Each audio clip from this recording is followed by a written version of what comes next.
Come and teach me how to dance with delight whenever you send a new melody my way. And so we gather today as a diocese in convention to celebrate our common life in faith, to ordain new deacons, to pass in a few minutes a budget, and to make a few decisions. And I hope that we, through all of this, by what we say and do, will also build up the body and make the church more focused, more directed. As we go about our task, we're anxious and urgent in this season because we sense that we're on decidedly unstable ground. We felt for some time that our church is losing its connection with wider society. We see numbers fall and the average age rise. We fret and worry. And so we talk about change. We need to change. And for the past year, this question of change has preoccupied your diocesan executive council, just as it has been the topic in many of our congregations, as well as in wider church circles. We now in this diocese have a future church task force. They have specifically called on the churches of Area 4, Mission Area 4, to vision together about a different future. And an executive council, and meetings of the future church task force, in Area 4 meetings, the challenge is no longer to do diagnostics of a seemingly declining church. The challenge is to perceive the new thing, to set a course, and to move. The psalm with which I began this address frames the question: how can an everlasting new covenant retain its freshness and vitality without injections of the new, the daring, and the untried? That is the question. And the theological assumption of our very existence as human beings and as the body of faith is that God is calling us into beginning, into being, and into a new beginning. Our story is a story of a God who relentlessly pursues us in love. God does not give up on God's creation. That is immutable. What is ever-changing is the dance with God as we strive to be in a relationship with God and with each other. And that's why we pray, come and teach us how to dance with delight whenever you send a new melody my way, our way. Part of our postmodern struggle is that we are a people disconnected from our story, from our narrative. We're a nation that is disconnected from our national story. And as a faith community, we live lives that are insufficiently interconnected with our sacred story. Evidence of that disconnection: 1/3 of Americans cannot name the 3 branches of the federal government. 1/3 can't name any of the branches of the federal government. 43% cannot identify the Bill of Rights. as a set of amendments to the Constitution. Narrow the context a little bit. While we live in a country that is equally ignorant of religion, this little factoid from the Pew Research Center will give us a hard dose of humility. Mormons and agnostics know more about religion than the mainline Protestants do. And I hate to tell you, my experience is that the Episcopal Church fits that pretty well. We don't know much about religion, and we don't know enough about our own faith tradition. We do not know our story. We don't read the Bibles, our Bibles. And you might say, no, wait a second, we had 3 lessons in church this morning. We don't read our Bibles, the whole story. Rather, we, like the country we live in, watch Netflix, we download, we tweet, we intersect a vast internet of data.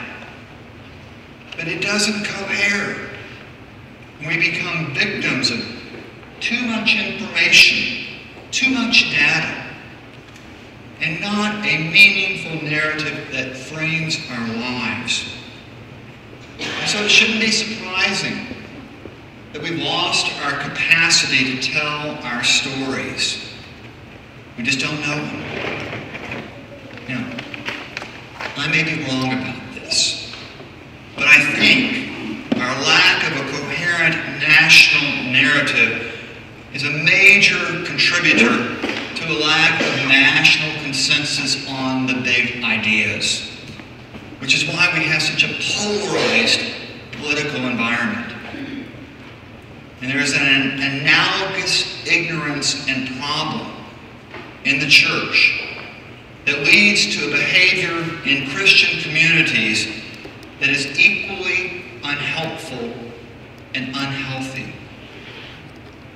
Like our national community, our church communities, because of the lack of common narrative, also lack connection and investment to each other. What Bishop Rowe named as our love affair with autonomy is a piece of this. We miss a key part of our narrative, that we're one body. But when we know our scriptures, when we know our story, insight is close at hand. Inspiration, the Holy Spirit, is our companion. Let me use a specific example.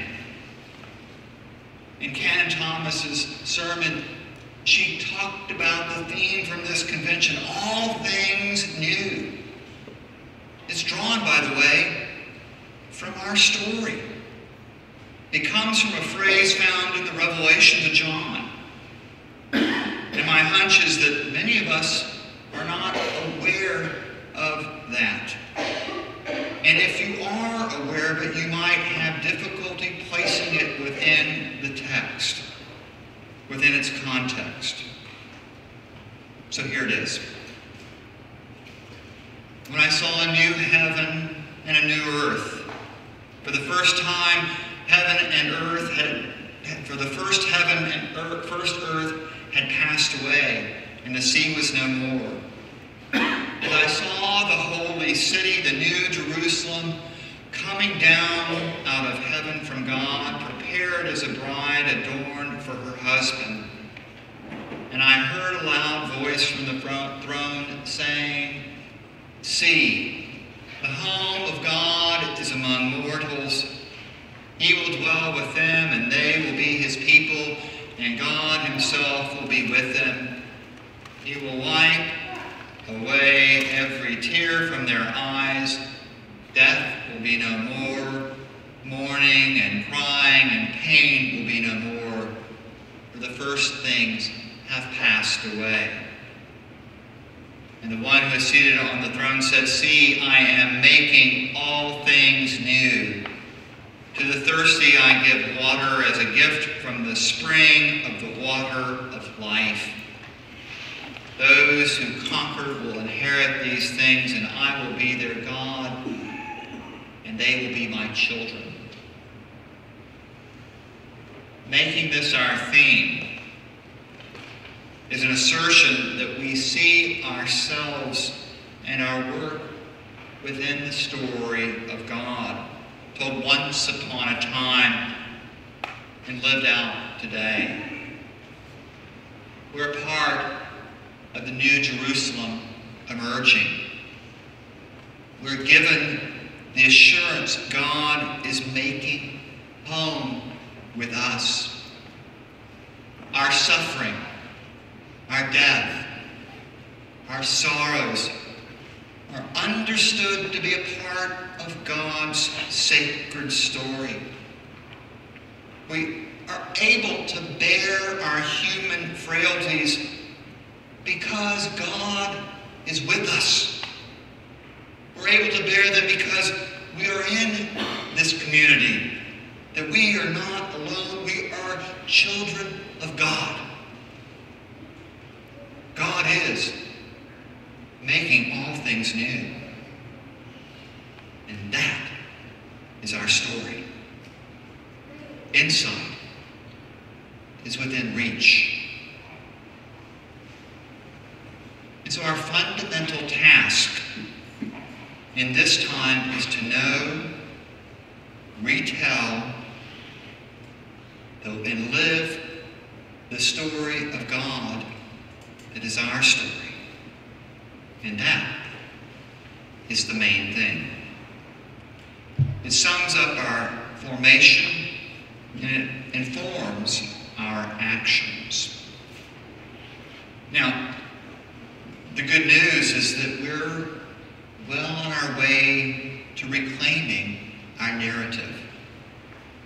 We are living into the dream of God, the dream of a new Jerusalem. We have received God's new melody, and tentatively we're on the dance floor trying out those new steps.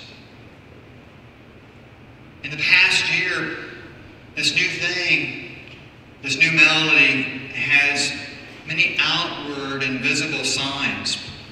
And I see them when I'm with you, when I'm on my visitations in your communities. I see churches increasingly engaging in formation. A St. Bartholomew's Forum Hour that is lively and engaged. And a growing number of children gathering around the altar for the great Thanksgiving. The rector asking me to give them high fives, which is not my natural thing to do. Thank you. I see it in an expanding Latino community at St. Matthew's National City.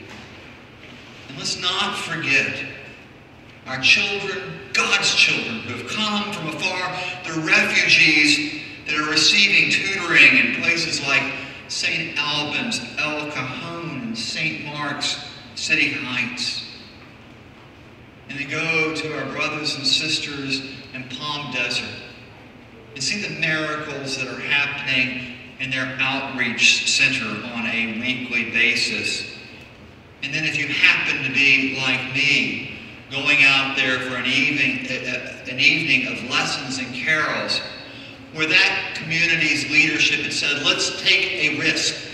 Let's see if we can take these two homeless people out of the ditch, out of the culvert, and put them in a trailer. And they began an effort called Home for the Holidays, and they did it. And one of the ways they did it is they said, Bishop, bring your iPad, and we'll let you swipe credit cards to make collections. Again, a new thing. And trust me, that was a risk asking me to do that. I could go on, and so could you. What I see is a church no longer waiting for people to come to us. As much as we were in love with the Episcopal Church welcomes you, that sitting back and waiting in those days are done. What I see is a different church, a church reclaiming our story because it's God's story. I see an apostolic church, a church sent into the world. Now that narrative has increasingly informed our identity as a diocese. Indeed, 2014 was a profound year of change and transformation as an apostolic diocese. As already suggested, formation is an essential part of the healthy church. And in the fall of 2013, we started the School for Ministry. It's now in the second year, as Mark Mann, our new Dean of Studies, told you yesterday, serving those studying for ordination and those who are not but who wish to know more about the Bible, ethics, church history, theology, and liturgy, in a word, wanting to know our story. Each Saturday during the fall and spring semesters, folks come to the Episcopal Church Center for school. They come and learn and grow. As your bishop, I have made a commitment to be a bishop who is both a student and a teacher. And it is my joy to actively teach in the School for Ministry. It's remarkable to ordain individuals to the diaconate. It is remarkable beyond words when you have had the luxury to be their teacher. What a gift that has been to me. And I pray to those who have come as learners.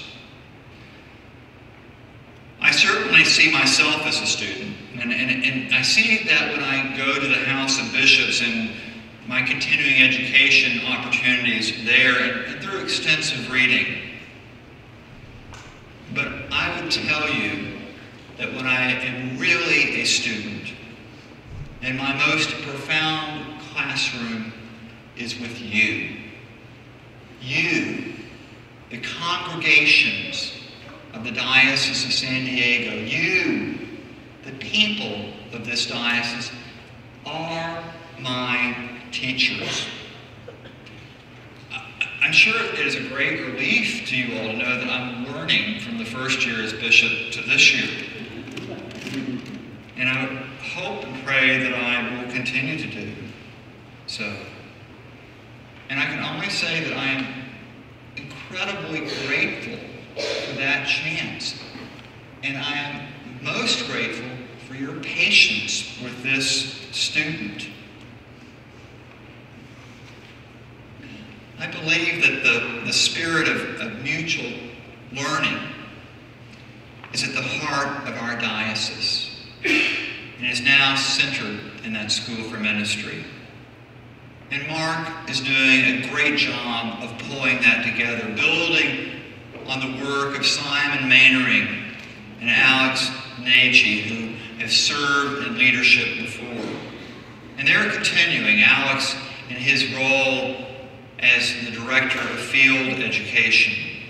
And Simon has stepped out and is expanding our periodic midweek offerings in the evenings. As Mark said yesterday, an aspect of the School for Ministry that we plan to take on the road. I would encourage everyone here to visit the table or visit the website for the School for Ministry and to learn what's being offered there. Take a Saturday class. Come to a midweek offering. The words of Jesus, come and see and know and learn and grow. Learn a new thing. Delight in the dance steps that you will pick up. And An outward and visible sign of that transformation that flows from the School for Ministry was what happened this morning. 3 new deacons, Phil Lovelace, Tom Morelli, and David Rhodes, and they represent the first wave of new deacons for a revigorated diaconate in our diocese. They join deacons who have served us faithfully, and they're helping to redouble our movement to be the serving church. Deacons are called to bring the church and Jesus' gospel to the world and the world's concerns to the church. Their ministry is of service and of proclamation, and their life is an iconic incarnation of each of our callings to do just the same. We are a part of the new thing God is doing. And so I wonder this: who among you, heart was strangely warm, to use Wesley's phrase, during this morning's service? Which one of you is now serving like a deacon, but finding yourself pulled to a more formal life and sense of calling? Simply put, which one of you is a deacon that needs to be there next? Which one of you has the gift to be a bridge between the church and the world? Much of what has happened in the past year, and of much of what is emerging, is the result of our successful capital campaign, Build the Serving Church.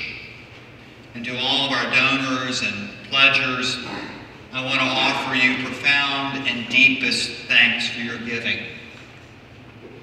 We set out to raise $2,500,000 in capital funds, and we've raised in gifts and commitments $2,685,340.14. If anyone wants to round it up to $341 by giving us 86 cents, I'll accept it. And I'll accept the next roundup, and the next roundup, and the next roundup. It's amazing what we've accomplished, but we have much more we will be doing in the years ahead.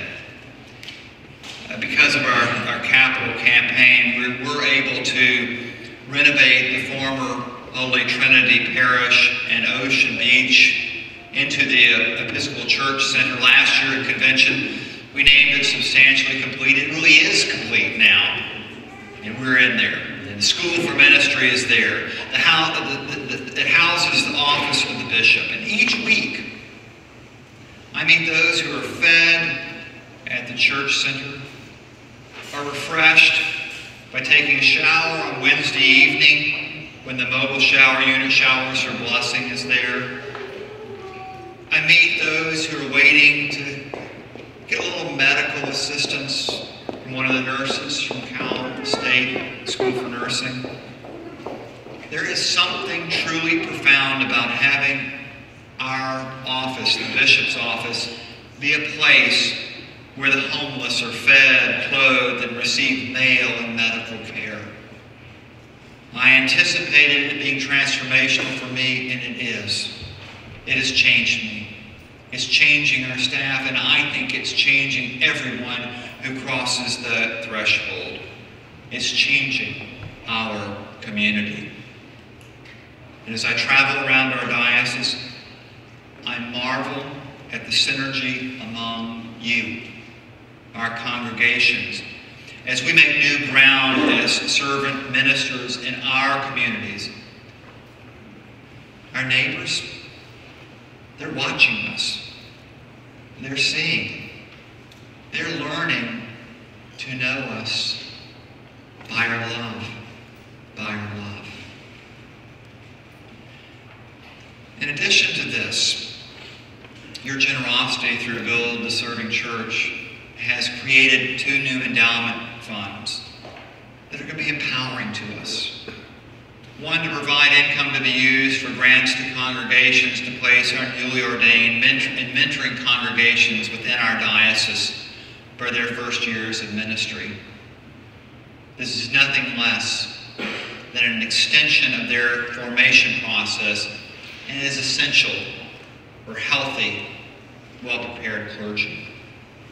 And the second endowment will provide loans to congregations for infrastructure improvements so that resources can be wisely used for mission. And so as pledges are paid and the 2 endowment funds grow, we will embark on those tasks. And I should add that for these funds to be highly effective, we're going to need to continue to seek gifts for them. And I want you to know that I see that as a continuing part of my work. Not just rounding up 86 cents, but much, much more. As I look ahead to this year and the years beyond, I believe that we've made important steps to pivot to a yet fully seen future. Our School for Ministry, our new deacons, our diaconal focus, our School for Ministry, our Episcopal Church Center, our emerging endowments are all critical building blocks. But in some respects, these are the easy pieces. These actions have a certain continuity between what we're used to, what we easily do, and with our recent past. We have been a church for the last 100 years or so that has been institutionally focused. We've been building buildings, and we've focused on buildings. And we have been focusing on endowments, some would say not enough, but focusing on those sorts of things. But now, the new thing that God is calling us to do, while not disconnected from what we've been doing, will be enhanced by those things that we're doing, is something very different in character and quality. You've heard me say before that the church of the 21st century needs to look a lot more like the first century church than the last century church. And so the next step is deeper into the roots of our story. The texture of what lies ahead will have more the character of movement. It will be much more dependent on grassroots than hierarchy. And I'm keenly aware that part of my discernment is to seek to know and to understand the role of bishop in this movement. Indeed, that will be a challenge for all the ordained. How much do we let go of? How do we empower? What does accountability look like? And because churches can be incredibly resistant to change, we also need to be aware of that resistance. And let's be honest, every one of us, myself included, will resist some of the important changes that are before us. How do we work together to join God in this new thing? The next step seems to me to be found again in God's story as our story. Throughout history, God has called God's people to venture into the unseen. Moses guiding the people of Israel out of Egypt and into the wilderness. Jesus from Galilee to Jerusalem, Paul in the Gentile mission, the emergence of the Benedictine rule, Augustine's mission to England, and so on. And what was characteristic to all of these was an openness to join God in the process of something new, and a willingness to take profound risk. I confess to you this, I think all too often we have practiced the disciplines of preserve, conserve, and protect. I believe our beloved church is structured in just that way that can impede the Spirit. And actually the bishop, his role as overseer, can easily become the one who keeps everything in order, everything in line. You may know the term, the nautical term, in irons. When a sailing ship stalls because it's faced into the wind and it cannot turn, sometimes I think that our church leaders, our bishops and such, get so overwhelmed in negotiating the rough seas that they just point into the wind and place the church in irons. We indeed, I think, teach stasis. We teach that stagnation, that the gift that keeps giving, decline. I recently read a book which I would suggest everyone consider reading. It's called Creativity, Inc. by Ed Catmull, co-founder of Pixar Animation. Pixar Animation has a lot to teach us. A group of people telling stories, and their story is not only building that enterprise. The story of this book is not only about building that enterprise of Pixar, but more importantly, how they sustained its creativity as its lifeblood. And what Catmull suggests is that Pixar's formula was all about people. But it is people that work in an environment that looks like this. It's a place of deep candor and honesty. It's a place with openness to criticism and yet new ideas. It is quintessentially a place where risk is understood to be an important ingredient and not only tolerated but expected. He writes this: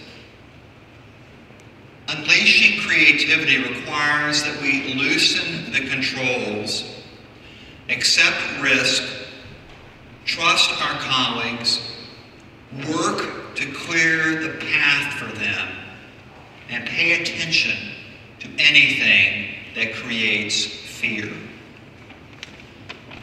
Regrettably, I did not learn about Creativity, Inc. in the Episcopal House of Bishops. Far from it. I don't think you pick it up in the libraries of our seminaries. It needs to be there. It needs to be in our school for ministry. It needs to be required reading. We need to work at creating that kind of environment. I believe simply that the future of the church is going to require just that level of creativity and creative community. Less control, more empowerment, risk-taking and trust, and dealing with that which generates fear forthrightly and honestly. If you look back, the earliest churches cultivated that kind of environment. It was a church about people. The people were nurtured as they built up the body and became a legend for love and healing in a harsh world. To become that kind of church again, we are going to have to change. And as I suggested earlier, I think we've already started out on that road. We'll have to retrain our community muscles to move and act differently. It'll take great effort. And that effort has already begun, I think, in our Area 4 work. We're off to a good start. Choppy to be sure. New muscle tone is hard. But the churches of Area 4, St. Andrews and Encinitas, St. Michael's in Carlsbad, Holy Cross in Carlsbad, St. Anne's Oceanside, All Saints Vista, Grace San Marcos, there are pioneers in this new movement. We're asking the hard questions about how to use church resources. Thank you all for doing that work. As you may have noted, our proposed budget for 2015 allocates $100,000 in unrestricted reserves to be used for what are called new initiatives. Canon Young mentioned that line item in her treasurer's report yesterday. These funds are strategically going to be allocated in the mission field, to put in your hands, to make things new, to do those new things.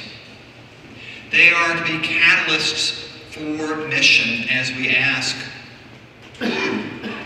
Remember, it's about people. Who is our mission? They're there as we strive to leave behind an old model and create that new thing with God. As this work of reimagining extends across the diocese, it becomes increasingly clear to me, to the Executive Council, that we need to pay attention to three parts of the community that are not represented in leadership: young adults, Latinos, and youth. An exciting new possibility that will support our efforts at this connecting with Latino persons is an emerging partnership with the Diocese of Western Mexico. I just this past month appointed the Reverend Colin Mathewson, the Reverend Cristina Borges, and Ram Duarte to be a team to work with counterparts in our neighboring diocese. Pedro's in the back representing the diocese here today, to see how we can mutually support each other. And Armando Castillas is also here, having arrived this morning from Mexicali. They give witness in their presence today that they want to work together, that they believe in this partnership. They have much to teach us about this new thing, about being a nimble and effective church with few resources. And we have important resources and ideas to share with them. My contention is that together we can be a mighty church and a powerful force of God's love and transformation. With all of this in mind, the nominating committee this year did a great work to ensure that a field of candidates would change the composition of the leaders that reflect our community in which we minister, and would reflect the community in which we minister. For too long, I think our church has been talking about Latino persons, about young adults, about youth, but not leading with them. Today, I think that changes. And I would urge you to make similar changes in our congregations. I should also add that as this movement is happening on the governance level, there are also significant grassroots efforts and energies that have been unleashed. The Continuing Service Summit, a new youth summit, in our ongoing Latino Leadership Project. Our invitation from God is ancient and fresh. God is making a new thing. A new melody is being sent our way. Can we take the risk? Can we change? While my crystal ball is out this week being repaired, permit me to use a little of my imagination and paint a picture of what the future church might look like. The future church will be a church that is first and foremost a church of discipleship. It will be a church that lives into God's story, God's dream. It will be a church that is active in the world. It will be a servant church.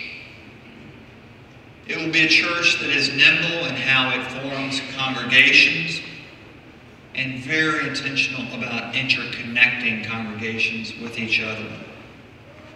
We will take seriously and deeply empowering the laity of our church.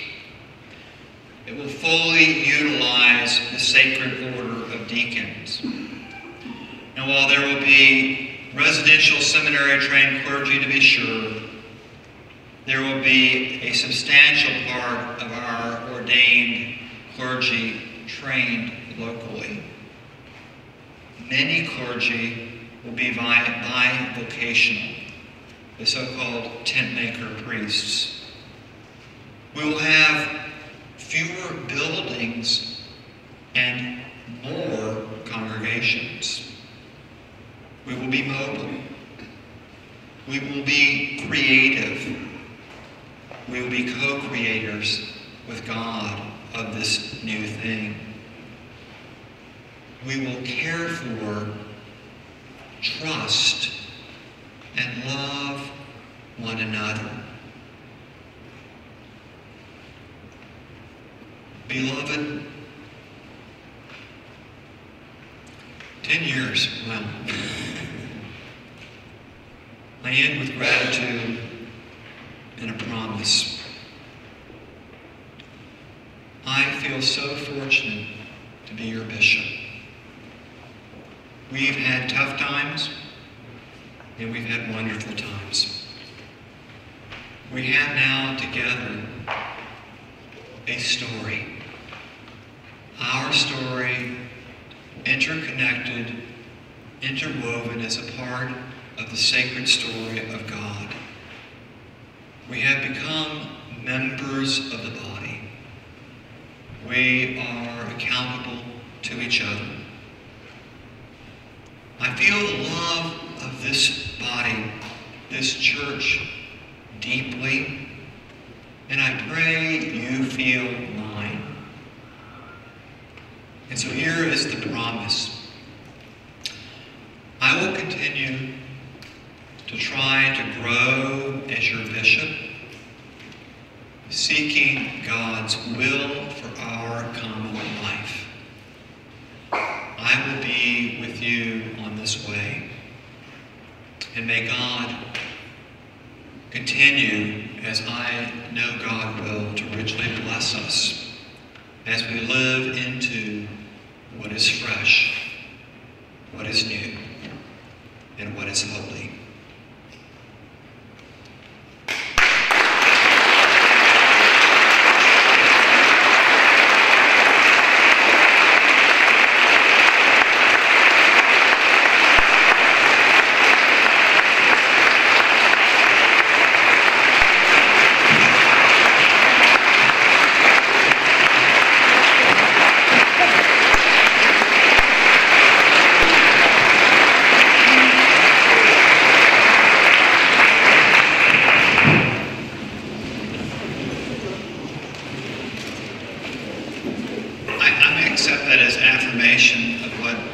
Is flowing through me, which is, I think, God's call to us. And thank you